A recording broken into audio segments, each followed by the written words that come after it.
కన్నా నచ్చలేదు అంటే అంత ఓకే.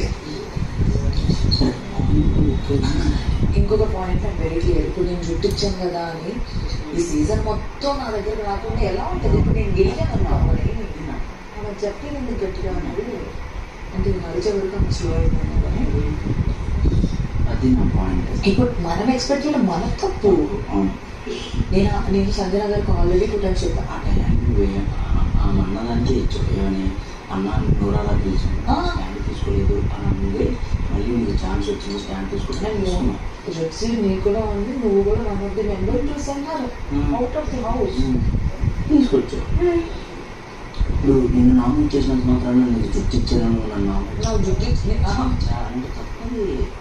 అదే ఇప్పుడు నేను జుట్టు ఇచ్చాను కదా అంటే సీజన్ అంతా నా పక్కనే ఉండాలి నో మ్యాటర్ కూడా శ్రీకాశ బాగుంది ట్యూ నీ తర్వాతే ఎవరైనా నా కోసం ఎంత సాక్రిఫైస్ చేసినా చేసావు కదా అని అన్ని చేసుకుంటూ కూర్చోలేను కదా. ఫుడ్ రెడీ ఉంది నడిచి అంటే నేను తినేసాను.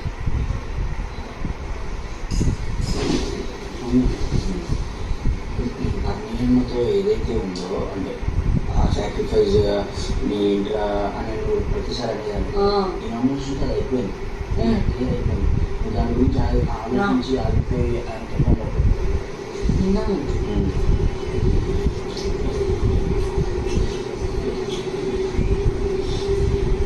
లేదా నేను కూడా ఎంత భరించాను అదే చెప్పాను. నేను జుట్టించాను కదా అని నేను మీకు ఆపోజిట్గా వచ్చిన రోజు నువ్వు పక్కన పెట్టుకొని ఉండలే కదా.